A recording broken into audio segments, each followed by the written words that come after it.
नारायणाबली होण्याचा उद्देश म्हणजे काय, ते दशरथ राजा म्हणजे रामाचे वडील ते वाढले होते तेव्हा राम भगवान नाशिक त्र्यंबक मध्ये वनवासात होते. वनवासावरून मध्ये वनवास काट ते त्र्यंबकभूमीमध्ये आले. त्र्यंबकभूमीमध्ये येऊन ब्रह्मगिरी पर्वताला पूर्ण प्रदक्षिणा केली. पंचलिंग डोंगराला परिक्रमा मारत मारत त्यांना कळलं की माझे वडील वारले, म्हणजे तिथे श्राद्ध केलंय. श्राद्ध कुठे केलं, रामकुंडावर, गंगाधार पर्वतावर रामकुंड आहे, त्या रामकुंडावर त्यांनी श्राद्ध केलं. त्यांना पाणी नव्हतं, मग त्यांनी उंबराच्या झाडाखाली धनुष्यबाण मारून गंगेला बोलवलं. मग गंगेला बोलवल्यानंतर त्यांनी तिथनं पाणी घेतलं, मग श्राद्ध केलं. मग दर्भाच्या गाडीवर श्राद्ध केलं, त्याला म्हणतात कुशकाडी, कुशच्या गाडी. मग असं करून त्यांनी पिंडदान केलं. म्हणून पूर्ण भारतामध्ये नारायणाबली विधी होतो या त्र्यंबकभूमीमध्ये. ही पावनभूमी म्हणतात त्याला. आणि जे आपल्या घरामध्ये कोणी अपघाती जातं, अपघाती म्हणजे काळ घेऊन जातो, कोणी ऍक्सिडेंट मध्ये जातं, कोणी झोपता जातं, कोणी चालता बोलता जातं, असं कोणी जात असेल तर त्याला काळ घेऊन जातो. काळ घेऊन झाला तर मग माणूस मरण्याच्या नंतर त्याला आपण अग्निदाह देतो, म्हणजे मशानामध्ये नेतो. मशानामध्ये नेल्यानंतर त्या माणसाला आपण जाळून टाकतो. जाळून टाकल्यानंतर त्याच्या त्या अंगामधल्या 16 शक्ती बाहेर येतात. म्हणजे त्या बोलण्याच्या शक्त्या, त्या सहन करायच्या शक्त्या ते बाहेर येतात. बाहेर आल्यानंतर त्या वश करतात. तेव्हा आपण कुरमुऱ्या टाकतो. जे माणूस मेल्यानंतर आपण कुरमुऱ्या टाकतो, ते कुरमुऱ्या विसत ते पूर्ण विसतं. पण परमेश्वराला आज्ञा देत नाही. मग तो शरीर शोधतो कोणाचं तरी, कोणाच्या अंगामध्ये वश हो असं. पण परमेश्वराला अनुभूती देत नाही, म्हणून तो परत स्मशानभूमीमध्ये जातो. स्मशानभूमीमध्ये गेला मग तो जागा शोधतो. मग त्याला एक जीव खरा म्हणून कोणी आत्मा म्हणतात, कोणी त्या दगडामध्ये तो राहतो. 10 दिवस असतो. मग 10 दिवस राहता त्याला 10 दिवस म्हणजे असे वाटतात का 1 महिना 2 महिने असे खूप आठवतात ते 10 दिवस. मग 10 दिवसानंतर 10वा करतो. त्या 10व्याचा आपण जीव खरा वगैरे आपण कुंडावर आणतो, नाही तर आपण कुठे 10व्याला नेतो. त्या 10व्यावर जर आपण त्याचं पूजा केली, तसं पिंडदान देऊ आपण. जे पिंडदान ज्ञानाचं दिलं आपण तसं त्याला शक्ती काय होती. म्हणजे एक पिंड दिलं तर डोळे येणार, एक पिंड दिलं तर नाक येणार, एक पिंड दिलं तर तोंड येणार, म्हणजे पूर्ण 16 शक्ती त्याला अर्मान होतात. मग अर्मान झाल्यानंतर 16 शक्ती, मग तो आत्मा पूर्ण शक्तिरूपात होतो. शक्तिरूपात झाल्यानंतर मग आपण त्याला कावळ्याला घास देतो. मग तो कावळ्याचा घास, त्या पिंड किती म्हणजे 16 तयार करावं लागतं का त्याच्यासाठी? म्हणजे पिंड ज्यावेळेस आपण तयार करतो त्यावेळेस 16 करायला लागतं. पूर्ण. मग एक रामपोळा असतो, एक मोठा असतो, म्हणजे पूर्ण 3 एकत्र करतात. मग त्यांना ते घास वगैरे देतात पूर्ण. पण ते माणसाला 16 शक्ती प्रमाण होतात. म्हणजे आत्म्या रूपात त्याला 16 शक्ती येतात. मग त्या 16 शक्ती आल्यानंतर जेव्हा तो आत्मा पूर्ण बघतो, घरच्यांना बघतो, सगळ्यांना बघतो, सगळ्यांच्या रूपात बघतो तो, मग तो आत्मा तिथेच असतो. तिथे असल्यानंतर जेव्हा कावळा स्पर्श करत नाही, कावळा का बरं स्पर्श करत नाही, का परमेश्वराने त्याला आज्ञा दिली. म्हणजे कावळा म्हणजे शनीचं वाहन आहे. मग शनी भगवान त्याला वरदान दिलंय, देवाने वरदान दिलंय का तूच बघू शकतो आत्म्याला, दुसरं कोणी बघू शकत नाही. आणि कुत्र्याला दिले, हे दोघांना दिले वरदान. मग जेव्हा कावळा येतो तेव्हा स्पर्श करत नाही त्या नैवेद्याला. जेव्हा तो आत्मा तिथे असतो मग त्याला काही कमी असतं, काही त्याच्या आवडीचं काही भेटत नाही, त्याची मनातली काही इच्छा असती, काहींनी पाणी दिलं पाहिजे, तो माझ्यापाशी डोळ्यासमोर दिसला पाहिजे. मग ते सगळं घेऊन मग तो तृप्त होतो. मग परत तो स्मशानामध्ये जातो. मग तेव्हा कावळा स्पर्श करतो. तोपर्यंत कावळा स्पर्श करत नाही. तुम्ही बघितलं असेल तिथे आपण घास ठेवला तर कावळा आजूबाजूला निघून जातो, पण कावळा स्पर्श करत नाही. का बरं स्पर्श करत नाही? का तिथे आत्मा असते ना, त्या आत्म्याला स्पर्श करू शकत नाही कावळा, तिथे जाऊ नाही शकत. मग ती आत्मा निघून गेली स्मशानामध्ये तेव्हा कावळा स्पर्श करतो, म्हणजे पूर्ण घास घेतो. मग असं म्हणजे त्याची मनोकामना पूर्ण झाल्याशिवाय तो जात नाही. तो त्याची पूर्ण मनासारखं भेटलं तिथे त्याचं खायचं आवडची वस्तू म्हणा, एखाद्या कोणाला लेकराला बघायचं असेल, कोणाला नातेवाईकला बघायचं असेल, काय याला वाटतं काही माझ्यासाठी काहीतरी केलं असं बघायचं असेल तर तिथे राहतो. मग त्याला सगळं भेटलं, त्या मनासारखं झालं तर मग परत स्मशानामध्ये जातो. आणि ते समजा जर मनोकामना पूर्णच नाही झाली तर मग त्यांनी काय केलं, त्यांच्या कुटुंबियांनी काय केलं पाहिजे? मग मी सांगतो.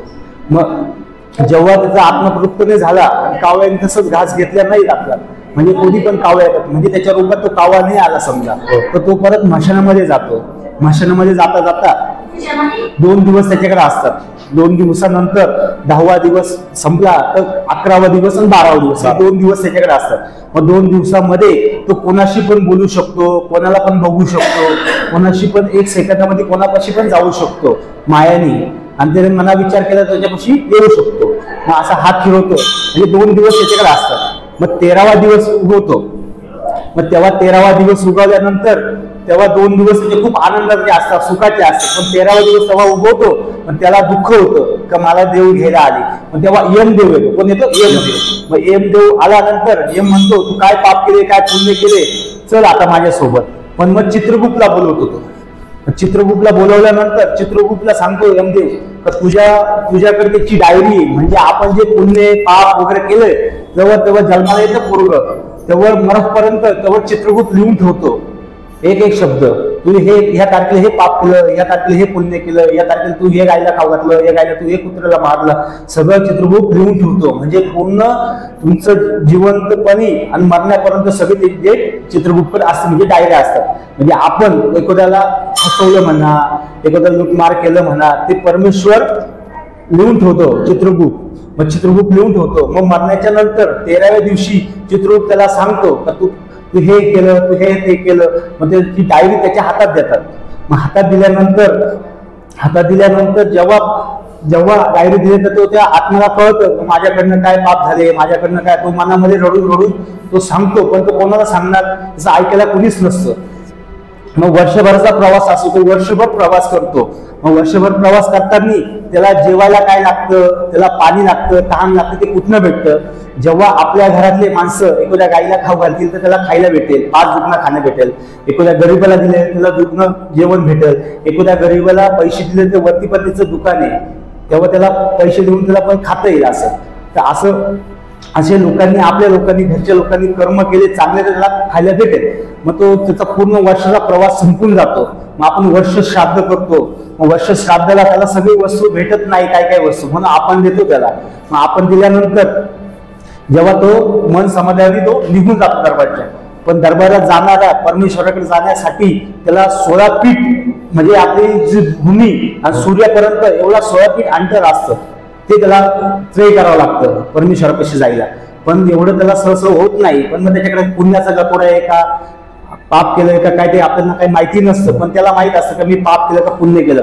मग जेव्हा तो वरती बघतो तेव्हा त्याला फक्त आवाज येतो परमेश्वराचा. परमेश्वर म्हणतो तू माझ्यासाठी काय केलं. पण त्याच्याकडे काही उत्तर नसतं. उत्तर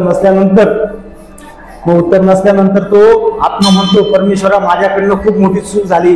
मी तेव्हा आईच्या पोटात होतो तेव्हा तुझ्याकडनं वचन घेतलं होतं, म्हणजे परमेश्वराला वचन दिलं होतं का परमेश्वरा मी पोटामध्ये असल्यानंतर त्याला मागचं जन्म सर्व आठवतं. परमेश्वरा मी बाहेर निघायला मी कोणाचं वाईट करणार नाही, मी कोणाला मनाने दुखावणार नाही, मी कोणाचं पाप करणार नाही, असं सांगून तो विष्णू भगवान वचन घेतो. मग तेव्हा विष्णू भगवान त्याला लाथ मारतात. लाथ मारल्यानंतर 9व्या महिन्यानंतर कोणी 5 दिवस घेतं, कोणी 10 दिवस घेतं. मग तिथनं त्याचे पुण्य पाप सुरू होतात. कुठपर्यंत 2 वर्षाचं. 2 वर्षाच्या परमेश्वराच्या मोहमाया असतो. 2 वर्षाच्या मोहमायामध्ये असलं म्हणजे आपण म्हणतो ना रात्रीचे पोरग रडतं, मग परमेश्वर म्हणतो तू पाप केले म्हणून तो रडतं. मग परमेश्वर म्हणतो तू चांगले पुण्य करतोय म्हणून तो हसतो. म्हणजे असे त्याचे 2 वर्षापर्यंत मोहमायामध्ये असतं. मग 2 वर्षानंतर परमेश्वर त्याची मोहमाया काढून घेतो. 2 वर्षानंतर मोहमाया काढून घेतली तर मग तो त्याच्या मुखातून आई शब्द निघाला का मग तो परमेश्वर म्हणतो पुण्यवान शब्द काढला मुखातून. बाप निघाला तर पुण्यवान, म्हणजे तिथनं त्याचे पुण्य पाप सुरू होतात. कुठपर्यंत होतात तेव्हा मरायच्या दारात असेल तो तेव्हा तिथपर्यंत त्याचे पाप पुण्य सुरू होतात. मग तिथनं जेव्हा परमेश्वराच्या दरबारात जातो तेव्हा परमेश्वर त्याला विचारतो तू माझ्यासाठी काय केलं. पण त्याच्यात काही उत्तर नसतं. मग परमेश्वरासाठी काहीच नाही केलं ना त्यांनी. मग परमेश्वर म्हणतो तुला धरतीवर पाठवलं तू काय केलं. मग तो म्हणतो मी लग्न केलं, मुलं बाळ काढले, मी त्यांच्यासाठी घर बंगला सगळं मानून ठेवलं, सगळं ऐश्वर्य त्यांच्यासाठी ठेवलं. पण परमेश्वर म्हणतो तू त्यांच्यासाठी केलं सर्व, पण ते कुठे आता ते मला दाखव. तुझी बायको कुठे, तुझा मुलगा कुठे, तू दारी कमवलं, सोनं कमवलं, ते कुठे आता मला दाखव. पण त्याच्याकडे काही उत्तर नसतं. मग परमेश्वराच्या दरबारात असतं ना त्याच्याकडे काही उत्तर नसतं. मग परमेश्वर म्हणतो तू माझ्यासाठी काय केलं. मग त्याच्याकडे उत्तर नसतं. मग परमेश्वर म्हणतो तुझ्या कृपेत काय कोणतरी बोलवलं, तुझ्या कृपेत बोलवलं, त्यांना काही खायला वगैरे तू दिलं नाही, काही दिलं नाही. तो आत्मा विचार करतो का मी असं पंच वस्तू आहे परमेश्वरा खाली आहे, आपल्या रूपामध्ये. मग तो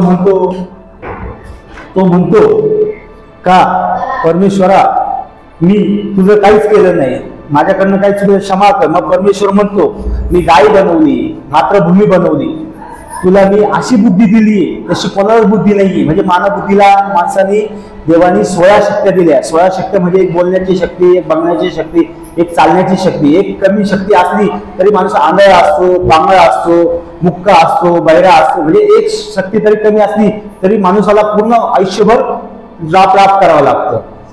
मग अशी एक 16 शक्ती त्याच्याकडे नसतात, काही नसली तर परमेश्वर म्हणतो मी ज्ञानी बनवलं, ज्ञानी बनवलं. तुम्ही विचार करा, एखाद्या कुत्र्याला तुम्ही मारलं तर ते क्या पळत जाईल घाबरत, आणि 5 मिनिटांनी तुम्ही बोलवा, त्याला बिस्किट द्या, तो मायने येईल आणि खाईल. पण त्याला ती बुद्धी नाहीये. एखाद्या तुम्ही माणसाला मारा, तो माणूस निघून जाईल, 2-3 वर्ष तो रात मनात ढकून ठेवत, तो विसरणार. का बरं? का माणसाला तेवढी बुद्धी दिली परमेश्वराने. आणि माणूस असा मायाळू का जो स्वतः पण बनवून खाऊ शकतो, दुसऱ्यांना पण खाऊ घालू शकतो. म्हणजे ही देवशक्ती, 16 शक्तीचा प्रभाव आहे त्याच्यावर, त्याची शक्ती येते. मग तो गाईला खाऊ घातलं, पुण्यवान असलं, दिसता तो पैशाची धारक करत असो, दिसता पैसा करत असेल तो नागेरीमध्ये जातो. आणि जो आपलं काम दुसऱ्याला सांगतो तो बैल होतो. म्हणून तो शेतामध्ये राबतो बैल, आणि आपलं काम सांगितल्यानंतर बैल होतो. मग आपले चुगड्या करणं, कोणाला खोटं बोलणं, कोणाला कायचं तरी वाईट याचं बोलणं, असं काय म्हणतात चिपकली होती. म्हणून ते आयुष्यभर त्या घरामध्ये चिपकून असते. म्हणून परमेश्वरला वरदान देतं, तेव्हा तुझं मरण आहे, तेव्हा जीवन आहे, तेव्हा तू घरामध्येच आटकून बस. पण ती घरात असते, बाहेर कधी दिसत नाही बघा तुम्ही चिपकली. तुला वरदान दिलंय परमेश्वराने, तेव्हा तुझं पाप नष्ट होईल, तेव्हा तुझं मुक्त होईल, तेव्हा तू याच्यातून मुक्त होशील. म्हणजे परत जे आपलं आई वडील असतात, कोणी भाऊ असतात, कोणी गरीब असतात, त्याला आपण पाणी पाजलं नाही तो बेडकाच्या जन्मात जातो. म्हणून तो बेडूक पाण्यामध्ये रात्रीच्या डराव करतो. आणि अजून आपण एखादा गाय, कोणी गाय आली समजा, एखादा कोणी माणूस आला, त्याला आपण भाकर वगैरे नाही दिलं, त्याचा आत्मा आपण तृप्त नाही केला, तो पुत्र होतो. म्हणून गलीभर पुत्र फिरावं लागतं त्याला. म्हणजे अशा 84 लाख योनी फिरून तेव्हा माणसाचा जन्म भेटतो.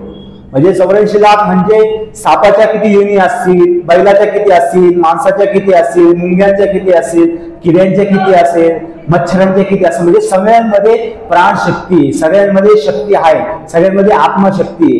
म्हणजे जेवढ्या आत्मशक्ती म्हणजे 84 लाख योनी फिरून तेव्हा माणसाचा जन्म त्याला भेटतो. मग परमेश्वर म्हणतो, मग जेव्हा तो माणूस पुण्यवान असतो, ज्याने कोणाचं मन दुखावलं नसतं, कोणाला मनापासून हे नसतं केलं, सगळ्यांची मदत करत असतो, तो साधूच्या रूपेत जातो. नाहीतर गायच्या जन्मात जातो, नंदीच्या जन्मात जातो. आणि नंतर चांगल्या घरामध्ये तुम्ही बघत असाल, सगळ्यांना सुख शांती असते, सगळं असतं. मग तुम्ही सगळ्यांचं सुख शांती मग परमेश्वराच्या हातात असतं. याला नरकात पाठवलं, स्वर्गात पाठवतो. मग परमेश्वर ते करतो, हा चांगला आहे, यांनी सगळी सेवा केली, सगळं असतं. म्हणून माझं असं म्हणणं आहे, तुम्ही महिन्यातून 1000 रुपये कमवत असेल तर 100 रुपये देवासाठी तुम्ही हे करा. 100 रुपये म्हणजे एखाद्या गाईला खाऊ घाला, एखाद्या जनावर खाऊ घाला, एखाद्या गरीबाला द्या, कोणाला पण द्या. पण तुमचे 1000 रुपयामधून 100 रुपये चांगल्या कामाला गेले पाहिजे.